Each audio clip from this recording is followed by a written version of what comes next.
आज सबसे पहले हम आपको ये चिट्ठी दिखाना चाहते हैं जो अमेरिका के राष्ट्रपति डोनाल्ड ट्रंप ने नॉर्वे के प्रधानमंत्री जोनास गार स्टोर को लिखी है। नॉर्वे वही देश है जहां की नॉर्वेजियन नोबेल कमेटी हर साल उस विजेता के नाम का ऐलान करती है जिसे नोबेल शांति पुरस्कार से सम्मानित किया जाता है। लेकिन अब ऐसा लगता है कि राष्ट्रपति ट्रंप ने इस पुरस्कार को, ये जो नोबेल उनको नहीं मिला, उसे अपने अहंकार का सवाल बना लिया है। तो देखिए, राष्ट्रपति ट्रंप ने नॉर्वे के प्रधानमंत्री को जो चिट्ठी लिखी है उसकी भाषा पर बहुत सारे लोगों को यकीन नहीं हो रहा है। इसमें राष्ट्रपति ट्रंप ने लिखा है कि उन्हें 8 से ज्यादा युद्ध रुकवाने के बावजूद नोबेल शांति पुरस्कार से सम्मानित नहीं किया गया और इसलिए अब दुनिया में शांति स्थापित करने की जिम्मेदारी उनकी नहीं है। सोचिए, जो अमेरिका खुद को दुनिया में मानवता और शांति का सबसे बड़ा चैंपियन बताता है, उस अमेरिका के राष्ट्रपति ऐसी बात कर रहे हैं। इसी चिट्ठी में राष्ट्रपति ट्रंप यह भी लिखते हैं कि उनके लिए अमेरिका के हित और उसका फायदा पहले आता है और वो ये भी कहते हैं कि जब डेनमार्क ग्रीनलैंड को रशिया और चाइना से सुरक्षित नहीं रख सकता तो ग्रीनलैंड का मालिकाना हक डेनमार्क के पास क्यों है? क्या आप समझ रहे हैं?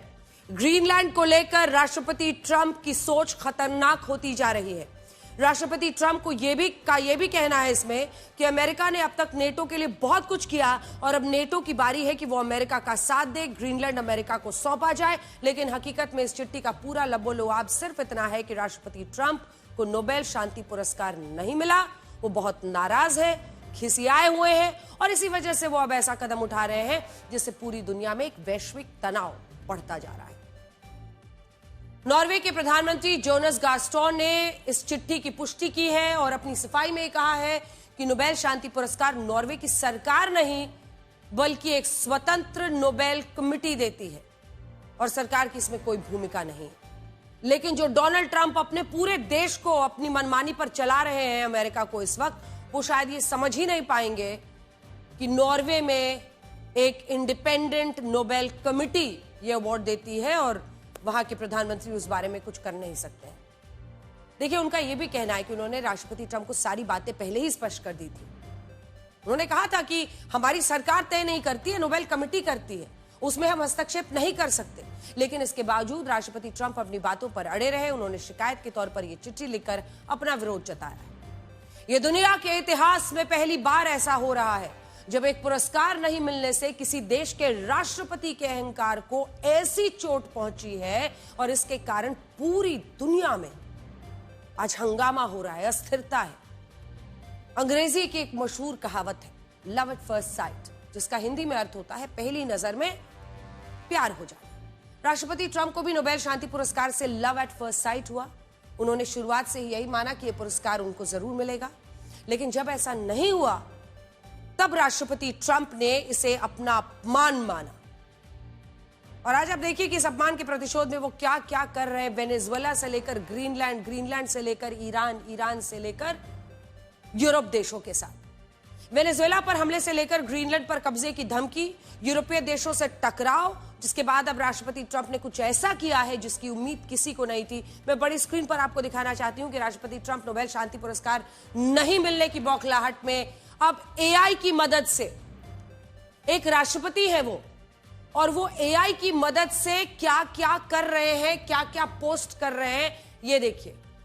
ट्रंप ने पोस्ट की है अगस्त 2025 की तस्वीर। यूएस का हिस्सा उन्होंने, देखिए यहां पर देखिए, ये पूरा मैप देखिए, कनाडा और वेनेजुएला। कनाडा पे भी उन्होंने मैप लगा दिया है। सबसे पहले उन्होंने अगस्त 2025 की इस तस्वीर को सोशल मीडिया पर पोस्ट किया और एआई यानी आर्टिफिशियल इंटेलिजेंस की मदद से अमेरिका का एक नया नक्शा दिखाया गया है। यह नया नक्शा है जिसमें कनाडा, देखिए ये ऊपर का कनाडा हिस्सा आप देख रहे हैं, ये देखिए यहां पर साउथ अमेरिका में ये जो आप वेनेजुएला देख रहे हैं, वेनेजुएला हो कनाडा हो, एआई की मदद से उन्होंने कनाडा, वेनेजुएला और ग्रीनलैंड को अमेरिका का हिस्सा दिखा दिया है। ऊपर में दिखाइए एक बार, सबसे ऊपर ग्रीनलैंड का हिस्सा, तीनों को उन्होंने अमेरिका के मैप से कवर कर दिया है। और यह अगस्त 2025 की तस्वीर है जिसमें आप देख रहे हैं कि डोनाल्ड ट्रंप बातचीत कर रहे हैं यूके के हेड ऑफ स्टेट से, कीर स्टारमर से, फिर जॉर्जिया मेलोनी इटली की, इधर उर्सुला वॉन डेर लेयन जो कि यूरोपियन यूनियन की है, इमैनुअल मैक्रोन भी आपको इस तस्वीर में फ्रांस के राष्ट्रपति दिखाई दे रहे हैं। सोचिए, इस तरह की चीजें अमेरिका के राष्ट्रपति खुद कर रहे हैं और सही मायनों में देखें तो ऐसा करके वो यूरोप के नेताओं का मजाक ही उड़ा रहे हैं और ये बता रहे हैं कि अमेरिका को कोई नहीं रोक सकता। पहले वेनेजुएला पर हमला किया, अब ग्रीनलैंड पर कब्जे की धमकी दी जा रही है और इसके बाद कनाडा का नंबर आने वाला है। वेनेजुएला, कनाडा और ग्रीनलैंड सीधे तौर पर नजर है डोनाल्ड ट्रंप की। और कई बार देखिए, एक वक्त पर अगर आपको याद हो, फाइनेंशियल टाइम्स ने उनको टैको कहा था, ट्रंप ऑलवेज चिकन्स आउट, यानी वो हमेशा धमकी देते हैं लेकिन फिर पीछे भाग जाते हैं।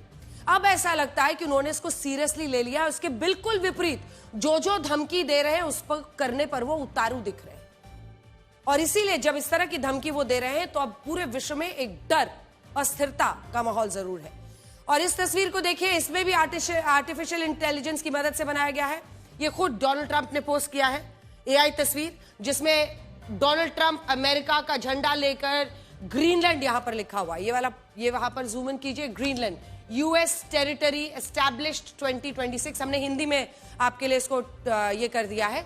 उन्होंने ये डाला है ग्रीनलैंड यूएस टेरिटरी यानी अमेरिका की धरती, स्थापना 2026 इस साल के लिए वो कह रहे हैं। और इसी के साथ साथ ग्रीनलैंड की धरती पर अमेरिका का झंडा डालते हुए दिख रहे हैं। एक तरफ है उनके उपराष्ट्रपति जेडी वैंस, जो उन्हीं की बोली बोलते हैं अगर आपको याद हो, और मार्को रूबियो उनके विदेश मंत्री, जो चिट पर उनको लिखकर चीजें देते हैं।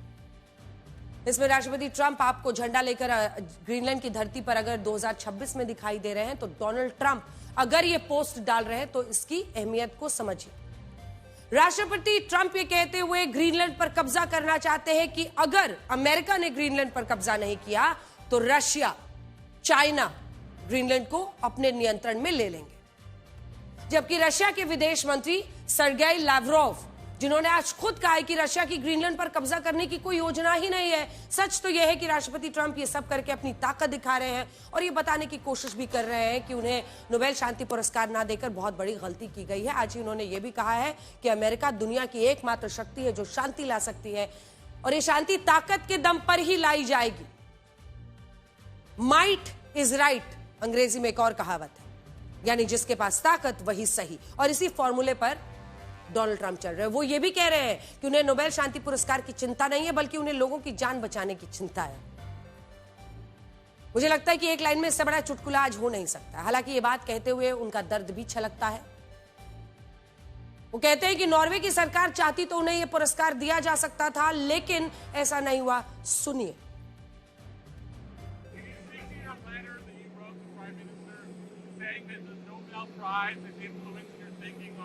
No, I don't care about the Nobel Prize. First of all, a very fine woman felt that I deserved it and really wanted me to have the Nobel Prize, and I appreciate that. If anybody thinks that Norway doesn't control the Nobel Prize, they're just kidding. They have a board, but it's controlled by Norway, and I don't care what Norway says. But I really don't care about that. What I care about is saving lives, and I think I've saved tens of millions of lives. If you look at India, Pakistan, just as won 2 nuclear powers, you look at so many of the countries that were in a 30, in some cases, a 35-year war, and I got it done. We stopped 8 wars, and maybe we'll be stopping a 9th very soon. We'll see. Donald Trump के दिमाग को समझने की आजकल बहुत लोग कोशिश कर रहे हैं, लेकिन उनके मन में क्या चल रहा है ये अब कोई बच्चा भी समझ सकता है। वो जो नोबेल की धुन है, ये जो सर्दी खांसी ना मलेरिया हुआ, ये तो नोबेलिया हुआ, वही वाला मामला है। आपने गाना सुना होगा कि ठुकरा के मेरा प्यार मेरा इंतकाम देखेगी। राष्ट्रपति ट्रंप अब यही कर रहे हैं। वो नोबेल शांति पुरस्कार नहीं मिलने का इंतकाम पूरी दुनिया से एक एक करके ले रहे हैं। उन्होंने इसे अपने अहंकार का सवाल बना लिया है। आप जानते हैं ऐसा क्यों हो रहा है?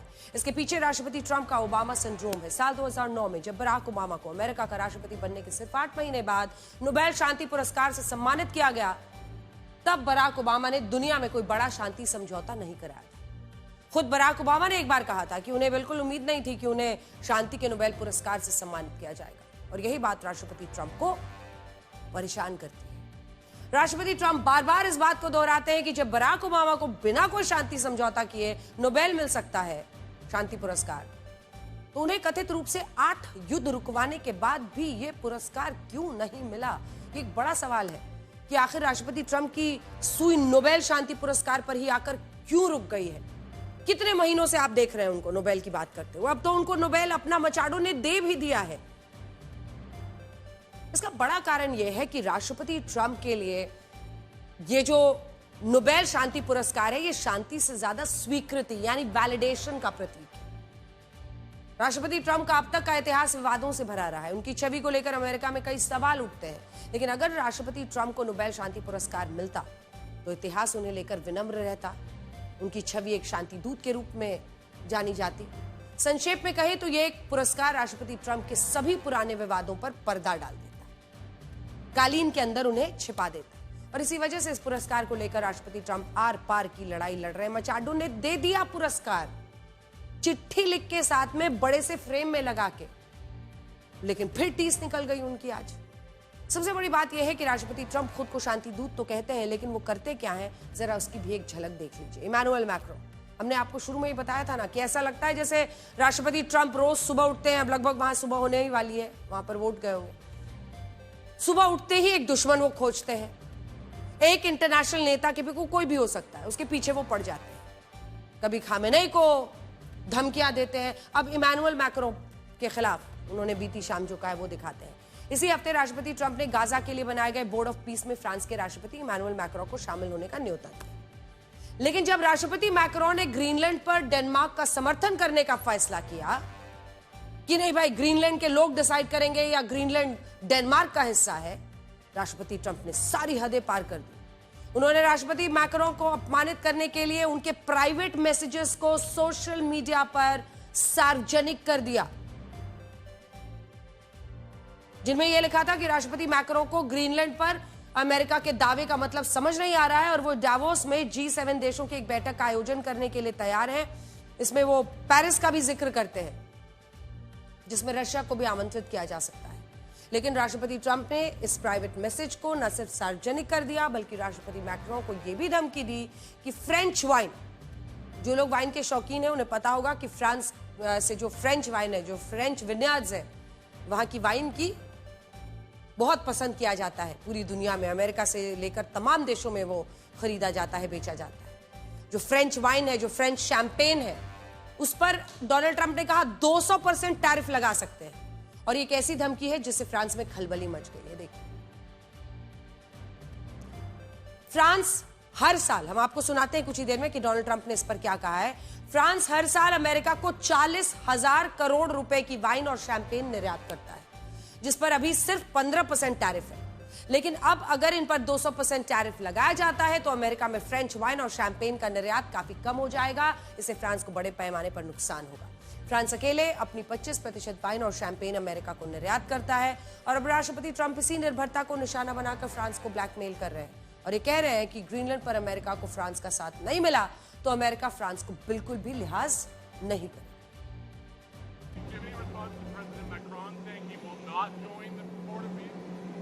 Oh, did he say that? Well, nobody wants him because he's going to be out of office very soon. So, that's all right. What I'll do is if they feel like Costco, I'll put a 200% tariff on his wines and champagnes, and he'll join. But he doesn't have to join. If he said that, you're probably giving it to me a little bit differently. But if he actually did say that, but as you know, he's going to be out of office in a few months.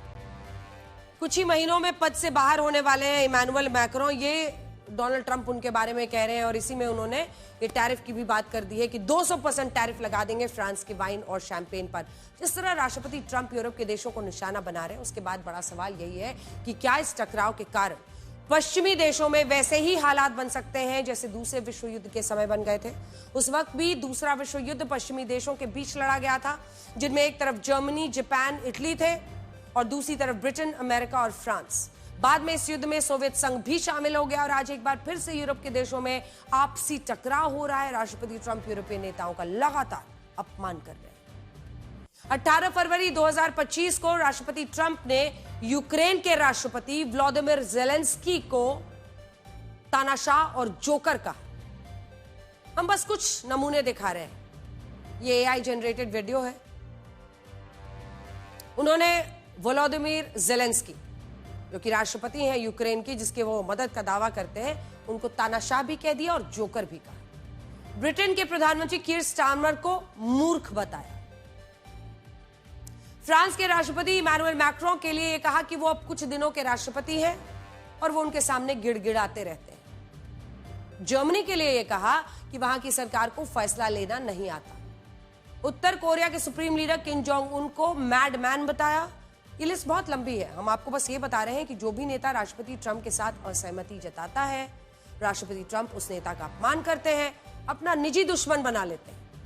और आज भी वो Greenland के मुद्दे पर Europe के देशों के साथ सीधे टकराव की तरफ बढ़ रहे हैं, जिससे ये सवाल उठता है कि क्या ऐसी स्थिति में अमेरिका का विरोध करने वाले देश रशिया और चाइना के खेमे में जा सकते हैं।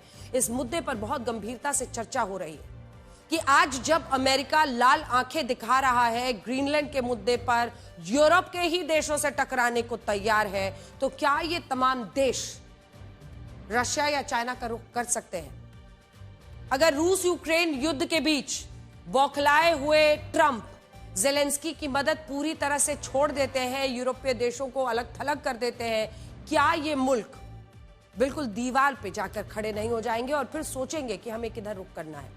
मौजूदा हालात में ऐसा होना मुश्किल लगता है, लेकिन अगर ग्रीनलैंड पर तनाव बढ़ता है तो फ्रांस, जर्मनी, ब्रिटेन जैसे देश रशिया का रुख जरूर कर सकते हैं और इससे दुनिया में वैश्विक तनाव और युद्ध की स्थितियां पैदा हो सकती हैं, या फिर चाइना के साथ अपने ट्रेड एग्रीमेंट्स को आगे ले जा सकते हैं, ये जानते हुए कि चीन पर भरोसा मुश्किल है। देखिए, राष्ट्रपति ट्रंप के इस मॉडल को आप 3D मॉडल भी कह सकते हैं। वो दबाव, धमकी और डर, दबाव, धमकी, डर, इसके साथ चलता है।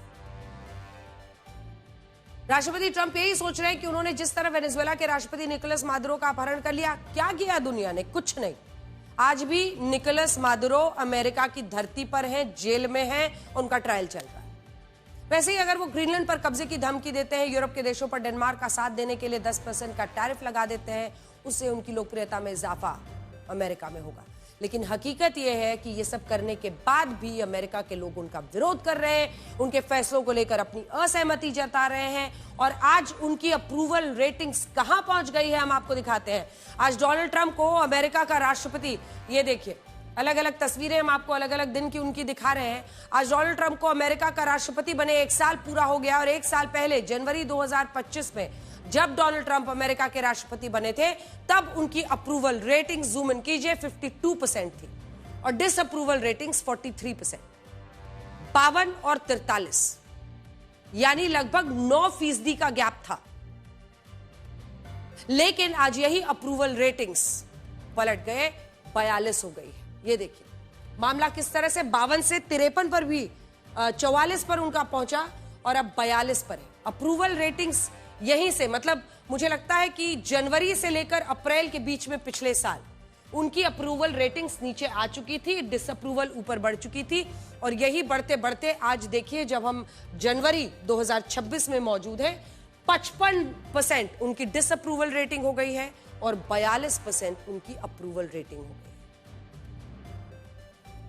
और ये आंकड़े रॉयटर्स और इप्सॉस के सर्वे में सामने आए हैं। हम रॉयटर्स और इप्सॉस को आपके सामने कोट कर रहे हैं। इसी तरह CNN का सर्वे कहता है कि पिछले 1 साल में राष्ट्रपति ट्रंप ने जितने भी फैसले लिए हैं, उनसे अमेरिका के ज्यादा लोग नाखुश हैं। ये CNN के सर्वे में अप्रूवल 39% है और डिसअप्रूवल 61%। हालांकि अगर आप अमेरिका की मीडिया को देखेंगे तो वहां पर माना जाता है कि CNN जो है वो हमेशा ट्रंप के खिलाफ रहता है, रिपब्लिकन्स के खिलाफ रहता है। वहीं जो फॉक्स न्यूज है वो डोनाल्ड ट्रंप के पक्ष में बोलता है। तो ये सब यही बता रहा है कि राष्ट्रपति ट्रंप के नेतृत्व में भरोसा लोगों का घटता जा रहा है, 39% है। अगर पूरी दुनिया के नतीजों की बात करें तो इसमें भी राष्ट्रपति ट्रंप की लोकप्रियता काफी कम है। 29 दिसंबर 2025 से 4 जनवरी 2026 के बीच पूरी दुनिया में सबसे ज्यादा 70% अप्रूवल रेटिंग भारत के प्रधानमंत्री नरेंद्र मोदी की है, जो हम सबसे ऊपर आपको दिखा रहे हैं। यहां पर जूम इन करके दिखाई। प्रधानमंत्री नरेंद्र मोदी की अप्रूवल रेटिंग्स जो है, ग्लोबल लीडर्स की लोकप्रियता, जो कि हम मॉर्निंग कंसल्ट, एक जानी मानी एजेंसी के हवाले से आपको बता रहे हैं, प्रधानमंत्री नरेंद्र मोदी की रेटिंग सबसे ऊपर हमने आपको दिखाई, जो कि 70% है। जबकि सनाई तकाइची जो जापान के नेता हैं, उनकी रेटिंग है 63% उसके बाद जेवियर मिली अर्जेंटीना के 60%, आंद्रेस बाबिस चेक रिपब्लिक के 60%, ली जियांग दक्षिण कोरिया के 57%, 56% है कैरन केलर शटर स्विट्जरलैंड की, उसी के बाद 50% मार्क कार्नी कनाडा के, उसके बाद ऑस्ट्रेलिया के एंथनी एल्बनीज जो कि 45% पर है, 45 पर ही जोनास गेहरस्टोर है नॉर्वे के, और क्लाउडिया शिनबाम जो मेक्सिको के वो है 45% पे, और इन सब में ये पायदान है आज डोनाल्ड ट्रंप का 43%। और ये मॉर्निंग कंसल्ट जानी मानी एजेंसी के हवाले से जो सर्वे के रिजल्ट है वो हम आपको दिखा रहे हैं।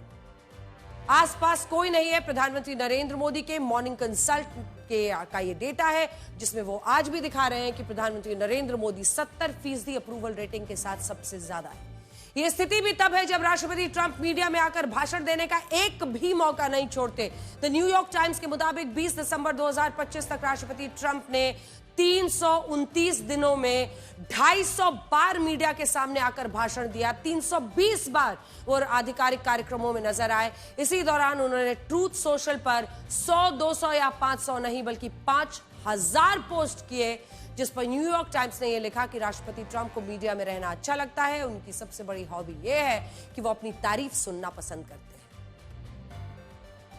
आप पिछले 20 दिनों का यह लेखा जोखा देखिए जिसमें राष्ट्रपति ट्रंप हर दिन मीडिया के सामने आए हैं और उन्होंने कभी वेनेजुएला को लेकर भाषण दिया, कभी ईरान को लेकर धमकी दी, कभी खुद को शांति का मसीहा बताया, कभी ग्रीनलैंड पर अमेरिका के कब्जे की बात की, कभी उन्होंने भारत और पाकिस्तान के युद्ध को रुकवाने का श्रेय अपने माथे पर रख लिया, कभी उन्होंने मैक्रोन को गाली दी, कभी उन्होंने खामेनेई के खिलाफ बोला, कभी उन्होंने नॉर्वे के प्रधानमंत्री के खिलाफ बोला, कभी कनाडा पर नजर डाली, कभी ग्रीनलैंड को हथियाने की बात की।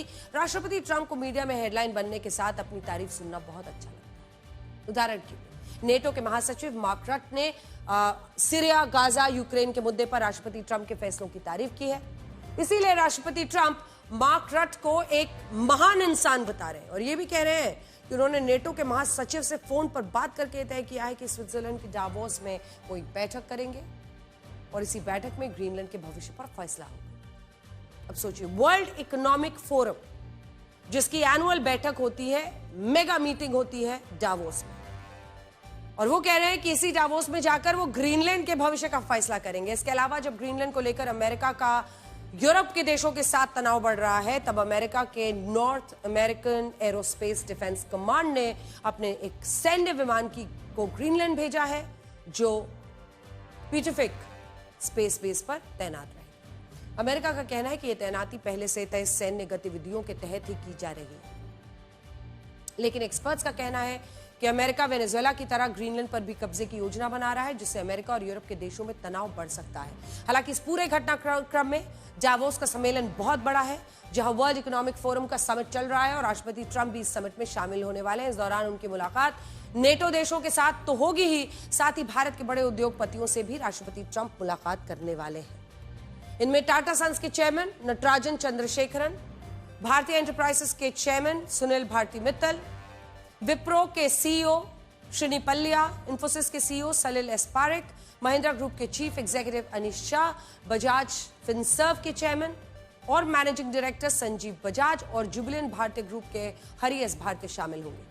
क्योंकि प्रधानमंत्री मोदी इस बार डावोस के सम्मेलन में शामिल होने के लिए नहीं जा रहे हैं, इसीलिए मुलाकात बहुत बड़ी मानी जा रही है। इन तमाम घटनाओं के बीच आज हम एक और पैटर्न की बात करना चाहते हैं जिसकी सोशल मीडिया पर बहुत चर्चा है।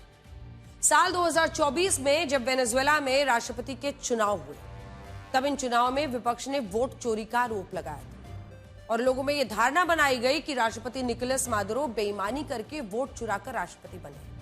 इससे पहले साल 2024 में ही जब बांग्लादेश में संसदीय चुनाव हुए और इन चुनाव में पूर्व प्रधानमंत्री शेख हसीना की आवामी लीग को जीत मिली, तब बांग्लादेश के चुनाव में वोट चोरी का आरोप लगाया गया और इन आरोपों के बाद अगस्त 2024 में शेख हसीना को बांग्लादेश छोड़ने की नौबत लेनी पड़ी और वो भारत में आकर शरण लेनी पड़ी और वोट चोरी का बांग्लादेश छोड़कर भारत में आकर शरण लेने की नौबत आई। और देखिए, वोट चोरी का यही पैटर्न पाकिस्तान हो, जॉर्जिया हो, ईरान के भी चुनाव में दोहराया गया, जिसके कारण इन देशों में भी राजनीतिक अस्थिरता काफी बढ़ गई। सवाल यह पूछा जा रहा है, क्या इन सब के पीछे अमेरिका के डीप स्टेट का हाथ है? और आज भारत में भी चुनाव की निष्पक्षता को लेकर कई सवाल उठ रहे हैं। हालांकि भारत का लोकतंत्र इतना मजबूत है कि हमारे यहां वोट चोरी को लेकर बहस तो होती है, लेकिन आज तक इस लोकतंत्र में कभी भी इस तरह के आरोपों से सरकार नहीं गिरी है। हमेशा सरकार बनी या गिरी है तो लोगों के वोट के दम पर। इससे यह भी पता चलता है कि भारत के लोकतंत्र को बाकी देशों की तरह डिगाया नहीं जा सकता।